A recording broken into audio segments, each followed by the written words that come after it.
The envelope trembled slightly in my hands, heavier than it should have been, as if it carried not just paper, but the full weight of everything left unsaid between my grandmother and me. The cream-colored stationery, stamped with the neat, looping script of Margaret Anderson, lay untouched for nearly an hour on the kitchen table, while James Carter sat across from me, nursing a second cup of black coffee and stealing glances in my direction. Outside, Richmond wore its late spring gloom like a shroud, the clouds hanging low and heavy, and in that dim, suffocating light, every decision seemed sharper, every regret deeper. "I can leave you alone if you want," James offered quietly, his voice barely louder than the ticking of the old wall clock. I shook my head, fingers tightening around the edges of the envelope. She wanted me to open it today. I've waited long enough.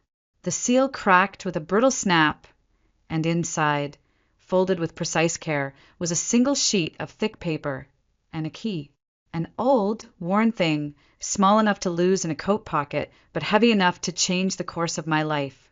James leaned forward, curiosity flickering across his face. "What is that? A house key?" I turned it over in my palm, the metal cool and oddly comforting. "It looks antique. Definitely not for anything modern." My heart raced as I unfolded the letter, my grandmother's familiar handwriting washing over me like a tide I hadn't realized I missed so desperately. "My dearest Claire, if you are reading this, then everything has happened as I feared it might. Your parents have chosen sides, and Vanessa has won. But what none of them know is that I have been watching, and I have made my own arrangements." The words blurred for a moment as tears welled up, unbidden and sharp, the grief I had been carefully fencing in for the past month surging forward. I blinked them away, forcing myself to continue reading. "This key opens the lockbox registered under my name at First Commonwealth Bank on Broad Street. Go alone. What you find there will change everything." I lowered the letter slowly, my mind racing faster than my heartbeat. Change everything? What could Grandma possibly have hidden away? James watched me intently, concern etched into the lines of his face. "Claire, what did she say?" My mouth was dry, but somehow I found the words. "She left me something only I meant to find." Saying it out loud made it real, made the air around us hum with a nervous kind of hope I hadn't dared to feel in weeks. I brushed my thumb over the key again, feeling the faint ridges and scratches worn into its surface. It was beautiful in its own way, like an artifact of a different life, a different version of me that might have existed if things had gone differently. I remembered the last time I had seen Grandma Margaret, propped up against hospital pillows, her voice thin but still filled with an iron strength.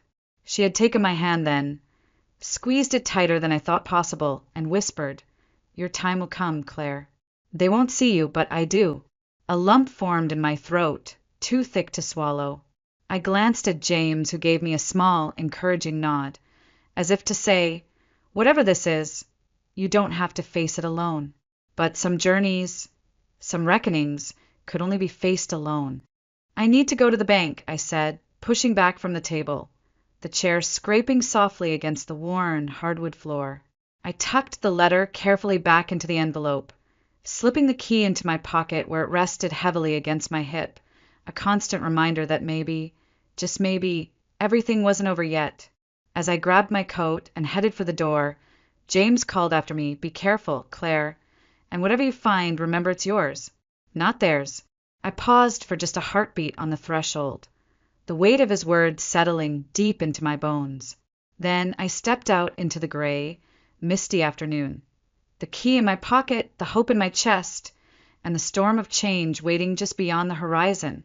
The ballroom shimmered under 1,000 crystal lights, every inch dripping in luxury, every guest adorned in designer fabrics and practiced smiles, and yet, standing at the edge of the room in my modest navy dress, I had never felt smaller. Vanessa was in her element, gliding effortlessly between groups of our parents' wealthy friends, laughter sparkling from her lips like champagne bubbles. Peter trailed behind her, his hand never straying far from her waist, his polished smile firmly in place. I clutched my glass of water tighter, the condensation making it slip slightly in my hand. James had offered to come with me tonight, but I'd refused. Some humiliations were better witnessed by no one. I watched as my father climbed the small platform at the center of the room, tapping his glass with a fork. Conversations dimmed to murmurs, then to silence. "I want to thank everyone for coming tonight," he began, his voice strong, steady, brimming with pride. "This evening isn't just about celebrating another successful year for Anderson Financial Group. It's about the future. It's about legacy." I felt a pit form in my stomach even before the words left his mouth. Effective immediately, he continued, glancing fondly at Vanessa and Peter. "My daughter Vanessa Anderson Roberts and her husband Peter Roberts will assume the roles of co-presidents of Anderson Financial Group. Margaret and I will remain as advisors during the transition, but the future of the company now rests in their capable hands." Applause erupted, polite and effusive. I clapped too, because what else could I do? The polite facade was expected, even demanded. Vanessa accepted the congratulations with perfect poise, her hand fluttering to her heart in mock humility. She looked radiant under the chandeliers, a goddess anointed, while I stood half-shrouded in the shadows like an afterthought. As the noise subsided, Vanessa took the microphone, her tone breezy, yet calculated. "And to clarify," she said, smiling sweetly, "since Peter and I will be leading the company, it only makes sense that when the time comes, we will inherit it entirely. It would be impractical to split ownership with someone not involved in the business." My blood turned to ice. The words rang in my ears long after the microphone was passed away. Not involved? As if my entire career in healthcare, my decision to forge my own path, somehow made me less worthy, less family. I caught my mother's eye across the room. She gave me a small, tight smile, the kind reserved for strangers or inconvenient acquaintances. Not a mother watching her younger daughter being publicly erased. I set my glass down, my hands trembling too much to hold it any longer. The room spun slightly, the chandeliers blurring into a smear of cold, indifferent light. I needed air. I needed to breathe, but there was no escape from the thick, cloying reality of what had just been done. As the evening wore on, I drifted like a ghost among the guests, exchanging hollow pleasantries with people who barely remembered my name. Somewhere between the silent auction for exotic vacations and the endless refills of wine, I overheard snatches of conversation. Vanessa's plans for expanding the company, Peter's speech about modernizing leadership, my father's booming laughter as he toasted to the next generation of Anderson's success. Not once did anyone mention me. Later, as I stood by the terrace doors trying to summon the courage to leave, Vanessa appeared beside me, the ever-graceful hostess. "Claire," she breathed, air-kissing my cheeks with an effortless flick of her hair. "I'm so glad you came. It means a lot to the family, really. Family." The word felt like a slap. "Lovely dress," she added with a slight smirk, her eyes flickering to the outdated tag still hidden beneath my sleeve. "Vintage is so in these days." I smiled tightly, my fingernails digging into my palm. It wasn't vintage. It was last year's clearance rack, bought when I'd barely scraped enough after paying my student loans and hospital rent. But explaining that to Vanessa would have been like trying to explain color to someone born blind. The night dragged on, each moment another stitch in the growing tapestry of betrayal, until finally, mercifully, I slipped away through the service doors, stepping into the cool Richmond night alone. As I walked the empty streets back to my car, my heels clicking hollowly against the pavement, I realized something with startling clarity. I was no longer a part of their future, but maybe, just maybe, I was about to rewrite my own. The apartment was dark when I got home, save for the soft glow of the streetlights seeping through the blinds. I dropped my keys into the bowl by the door with a hollow clink and leaned against the wall, feeling the weight of the evening settle onto my shoulders like a shroud. It wasn't just about losing a company I was never allowed to be part of. It was about being erased, discarded like an old photograph no one wanted to display anymore. I kicked off my heels and padded barefoot into the kitchen. The silence, so loud it made my ears ring. My phone buzzed once. James. I stared at the screen without answering, sinking into one of the worn chairs at the small kitchen table. The same table where Grandma Margaret used to sit, spinning stories about strength and dignity, about standing tall even when the world tried to bend you. Somewhere along the line, I had stopped believing those stories applied to me.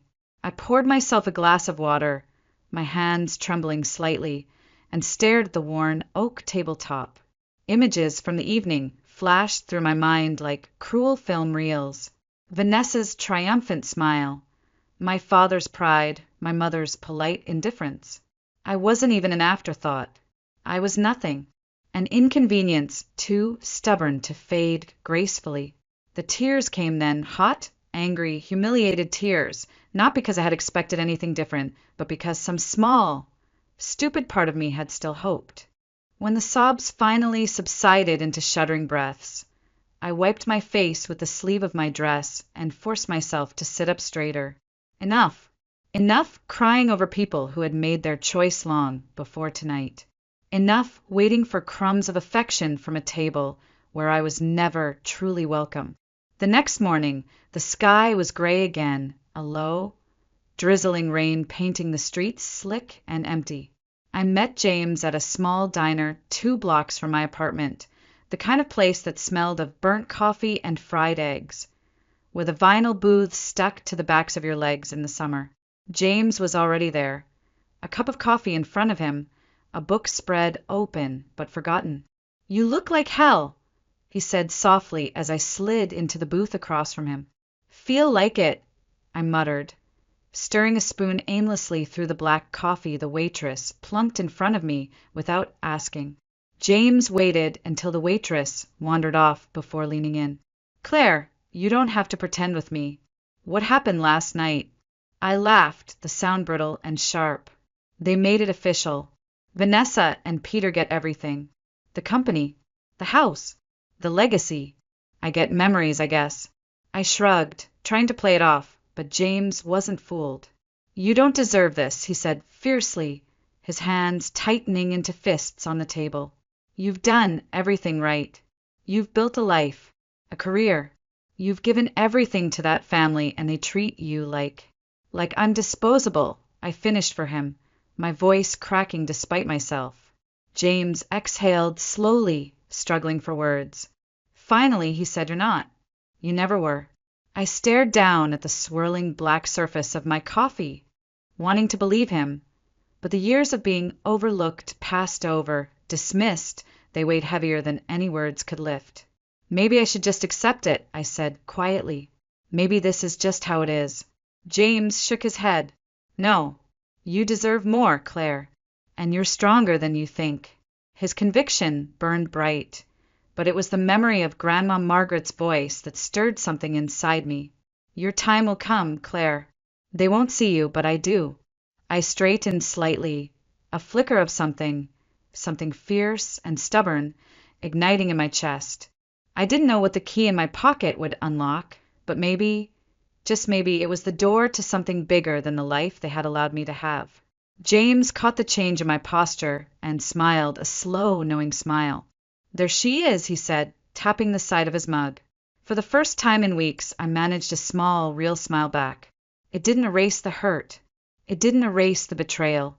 But it reminded me I was still here. I was still standing. And maybe, just maybe, I wasn't as powerless as they thought.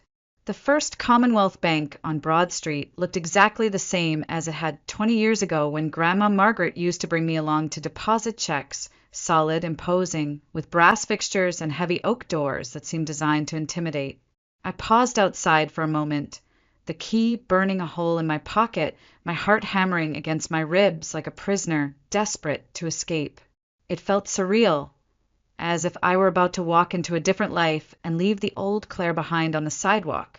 Inside, the air smelled faintly of lemon polish and old money.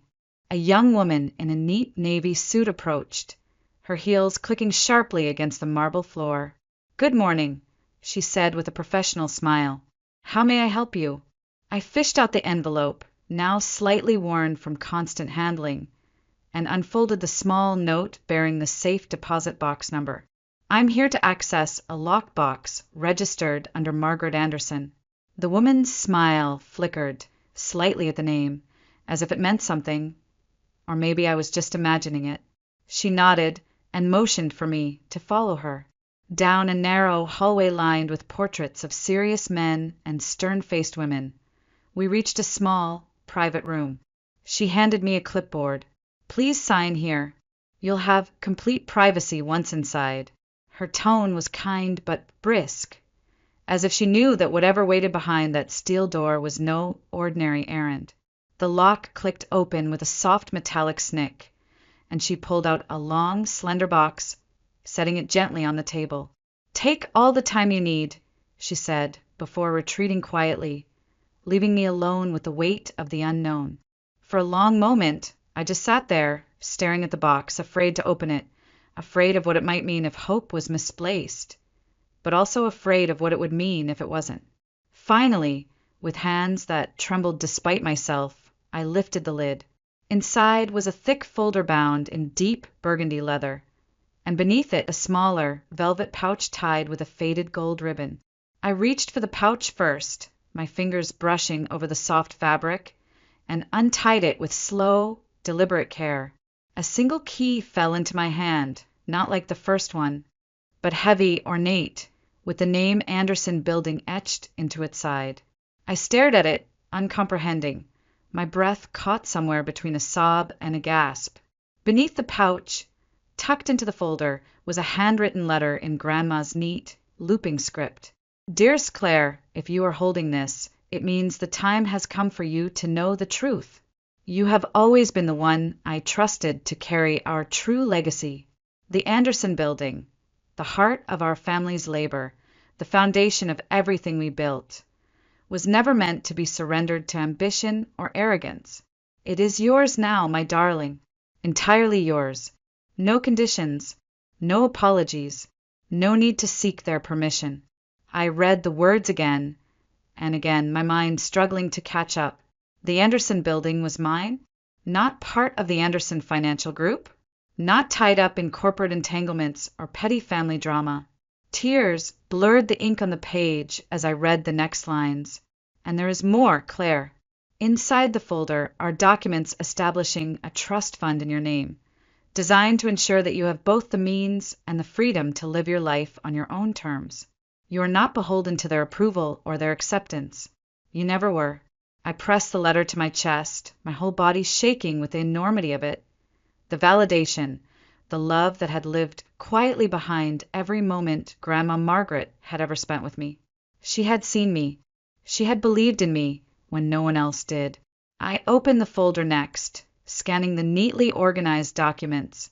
Property deeds, trust certificates, letters of instruction. Legal terms blurred into insignificance against the roar of hope flooding my veins. For the first time in what felt like forever, the future wasn't a locked room with Vanessa holding the key. It was a wide open door, and I had the right, no, the obligation to walk through it. I stood slowly, the key clutched tight in my hand, the folder pressed against my side, feeling a strange mixture of terror and exhilaration. Grandma hadn't just left me assets. She had left me a weapon, a chance to rewrite the ending they had already written for me, and I intended to use it. The days that followed passed in a strange, heightened silence, as if the world itself was holding its breath, waiting for me to decide what kind of woman I was going to become. I went to work at the hospital as usual, moving through my shifts with steady hands and careful smiles. But something inside me had shifted, tectonic and irreversible. At night, I sat at my tiny kitchen table, poring over the documents from the lockbox, learning every clause, every term, every right Grandma Margaret had secured for me. James noticed the change before I even said a word. One evening, after a long shift, he stopped by with takeout and found me surrounded by papers and open books, highlighters scattered like fallen soldiers across the table. "Claire," he said, leaning against the doorway, a container of lo mein forgotten in his hands. "You're planning something." I looked up at him, meeting his eyes without hesitation for the first time in what felt like years.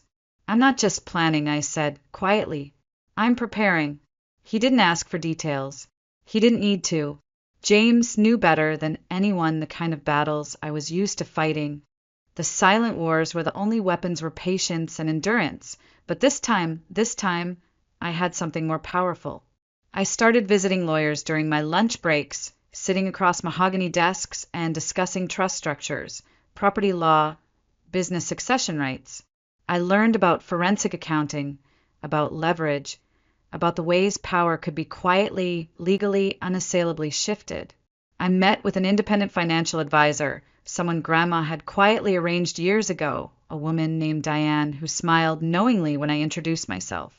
"Margaret said you'd come when you were ready," she said, sliding a thick portfolio across the table. Ready. I wasn't sure if I was ready, but I was willing. Evenings blurred into nights as I built my plan piece by careful piece, each document another stone laid in the path toward reclaiming what should never have been taken. I wasn't driven by revenge, not really. I was driven by the quiet, aching need to be seen, to matter, to prove that erasing me from their plans didn't erase me from existence. Sometimes doubt crept in during the long hours after midnight, whispering that maybe this was foolish, maybe I should let it go. But then I would picture Vanessa's triumphant smile, my mother's indifferent nod, my father's cold, proud speech, and the fire inside me would flare hotter than before. Grandma had trusted me, not just to survive, but to thrive. One Friday night, as a spring storm lashed rain against my windows, I stood in front of the bathroom mirror, studying my reflection. And for the first time, I didn't see the invisible daughter, the forgotten sister. I saw a woman forged by disappointment, but not destroyed by it. A woman who could walk into any room and demand her place, without apology. I changed little things first, straightened my posture, lowered my voice, looked people directly in the eye. At work, patients and colleagues alike responded without even knowing why, a slight deference, a sharper respect. James noticed too. Over dinner one night, he grinned and raised his beer bottle in a mock toast. To the woman who's finally stepping into the light, he said. I smiled, clinking my glass against his. It's about time. Outside, Richmond buzzed with the hum of life. Cars splashing through wet streets, distant music from a rooftop bar drifting on the breeze. But inside me, there was a quieter, deeper music playing, a rising anthem of something long dormant, now fully awake. I wasn't rushing. I wasn't reckless. I was waiting, sharpening, becoming. Because soon, very soon, the Anderson family was going to learn that the daughter they had pushed aside, the sister they had dismissed, wasn't just back. She had never left. And this time, I was ready. The conference room at Anderson Financial Group was a study in understated power. Dark wood paneling, thick carpet muffling footsteps, floor-to-ceiling windows offering a sweeping view of Richmond's skyline. I sat at the long polished table, folder in front of me, hands folded neatly, calm on the outside, a storm on the inside. Across from me sat my parents, Margaret and Harold Anderson, as poised as ever. Vanessa and Peter occupied the seats to their right. Vanessa in a crisp white suit that screamed victory. Peter with his ever-predictable smirk barely hidden behind polite indifference. Walter Simmons, the family's long-trusted attorney, cleared his throat. Thank you all for coming, he began formally, though his eyes flickered with something like curiosity as they glanced at me. Perhaps he sensed, as I did, that today would not unfold the way they expected. My father spoke first, his voice smooth but clipped. Claire, we understand you requested this meeting. We're here out of courtesy. But let's be clear, the decisions regarding succession have already been made. I offered a polite smile, the kind Grandma Margaret had perfected, sweet, serene, and utterly impenetrable. I appreciate your time, I said evenly, but I believe there are some facts you're unaware of, and some decisions that remain very much open. Vanessa let out a soft, derisive laugh, leaning back in her chair. Claire, this isn't personal. It's just business. Funny, I said quietly, unfolding the documents from my folder, because it's about to become very personal. I slid the first sheet across the table, a notarized deed of ownership. My father frowned, picking it up, scanning quickly, then slower, his face paling by degrees. The Anderson building, I said, keeping my voice measured, is not, and has never been, an asset of Anderson Financial Group. It was held separately under the Margaret Anderson Trust, and upon her passing, full ownership transferred to me. The silence that followed was almost tangible, thick and electric. Peter recovered first, scoffing lightly. Fine. You own the building. Congratulations. It doesn't change the company's structure. I smiled faintly, sliding the second document forward. Actually, it does. The trust fund Grandma Margaret established also includes a substantial stake in Anderson Financial Group, enough to grant me 50% ownership rights.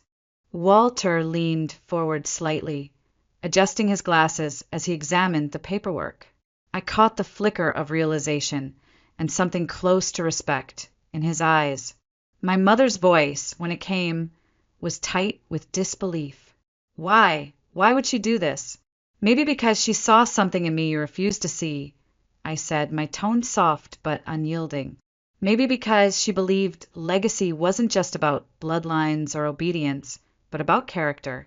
Vanessa's face flushed deep red. This is absurd, she snapped. Grandma was old, confused, manipulated.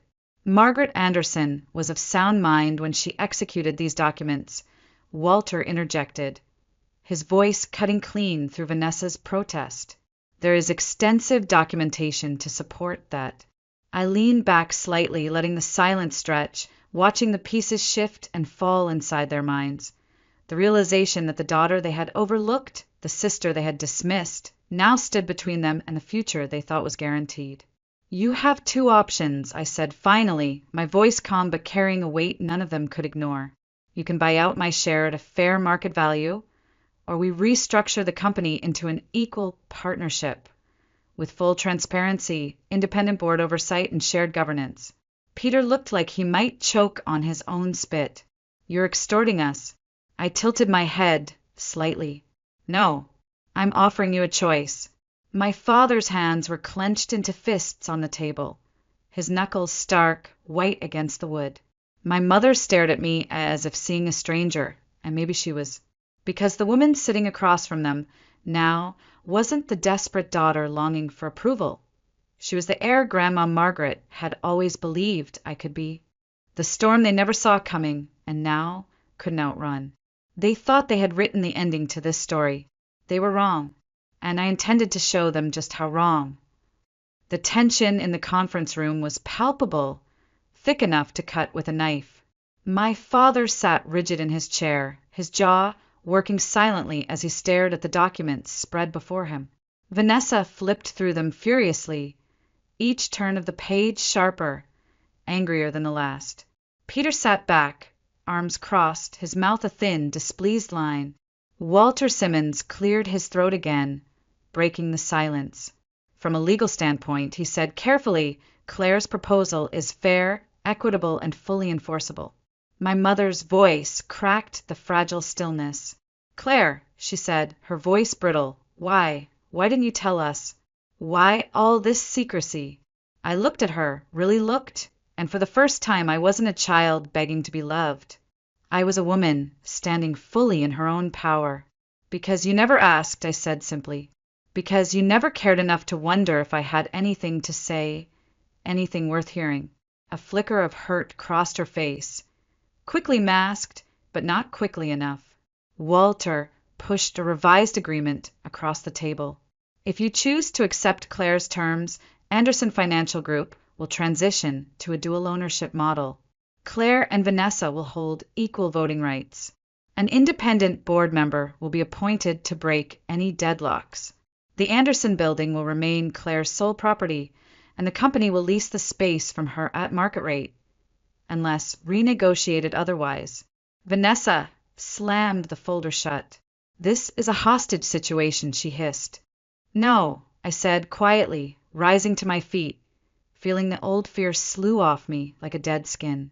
This is balance, something this family hasn't seen in decades. Peter leaned forward, his voice tight. You're going to ruin everything out of spite. I met his glare without flinching. No, I'm going to save what's left by refusing to let you destroy it in your own image. My father stood too now, towering over the table. For a moment, I saw the man he used to be, proud, commanding, the kind of man who built something from nothing, but also the kind of man who forgot that real strength wasn't about domination. It was about legacy, about honor. This isn't what Margaret wanted, he said stiffly. Isn't it? I countered, lifting Grandma's handwritten letter from my folder, sliding it across to Walter. She planned this years ago, when she realized that loyalty meant nothing if it wasn't reciprocated. Walter read quickly, then nodded once, solemnly. Margaret was very clear in her intentions. The silence that followed was long, ugly, necessary. Finally, Vanessa slumped back into her chair. Exhaustion and fury etched deep into her face. Fine, she spat. We'll play your little partnership game. It's not a game, I said softly, gathering my papers. It's the future, whether you like it or not. Walter nodded briskly. We can have the formal contracts ready for signatures by Friday. My parents exchanged a long look, one full of unspoken regrets, old wounds, and grudging acceptance. Slowly they nodded. It was done. Not with the applause Vanessa had imagined for herself. Not with the triumphant celebrations my parents had prepared, but with the quiet, irreversible shifting of tectonic plates beneath their carefully constructed world. I walked out of the conference room that afternoon, the weight of a lifetime's worth of longing and disappointment falling away with every step, lighter, freer, stronger than I had ever been allowed to be. The glass doors swung shut behind me, sealing them inside the world they had built, a world that, from now on, they would have to share with the daughter they had tried so hard to forget. Outside, the Richmond sky was clearing, the clouds thinning to reveal slashes of gold and pink across the horizon. A different kind of inheritance, one no amount of money or power could ever match. Freedom, respect, self-worth. And as I walked into the fading light, the key to my future, to my true legacy, nestled safely in my pocket, I realized that Grandma Margaret hadn't just saved the building, she had saved me. The days that followed moved in a strange kind of peace, not the peace that comes from resolution, but the kind that settles in when you finally stop fighting battles that were never yours to win.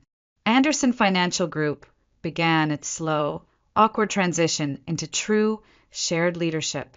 Contracts were signed, procedures were restructured, meetings that once would have excluded me now required my voice at the table. Vanessa remained cold, professional, distant, but she no longer dismissed me with the casual arrogance of old. Peter, too, kept his distance, his ambitions checked by the new order Grandma Margaret had ensured. My parents, well, some things healed slowly, if at all. My mother tried in her way, reaching out with tentative brunch invitations and texts filled with small talk. My father stayed mostly silent, his pride too deep, too brittle to bend so soon. I answered politely, distantly, setting boundaries not with anger, but with the quiet certainty that I was no longer the child desperate for scraps of affection. I focused instead on my own life, on the building that now belonged to me, a towering reminder that legacies are not gifts, they are earned, claimed, protected. I spent weekends at the Anderson Building, walking its marble halls, restoring old offices to their former glory, breathing life back into a place that had once been the beating heart of our family's dreams. I hired architects to preserve its historical charm while modernizing the essentials. I leased out unused floors to small businesses, young entrepreneurs who, like me, knew what it meant to build from nothing but grit and vision. Each morning, when I unlocked the front doors and stepped inside, I felt it, the pulse of possibility, the echo of all the dreams Grandma Margaret must have carried when she first laid the foundation stones with her own two hands. Sometimes I would pause in the grand lobby, look up at the old brass chandelier, and whisper a silent thank you for her faith, her love, her fierce refusal to let me be erased. James remained my steadfast ally, cheering me on with quiet pride, celebrating small victories, reminding me on the hard days that strength isn't always loud. Sometimes it's the steady, stubborn choice to keep showing up. It wasn't perfect. There were days when the loneliness crept in, when memories of what could have been if my family had chosen differently haunted the edges of my mind. But those moments grew fewer, weaker, drowned out by the life I was building for myself. One Saturday evening, standing alone on the rooftop of the Anderson building, watching the sun dip below the Richmond skyline, painting the world in shades of molten gold, I realized something profound. I hadn't just inherited property or power or position.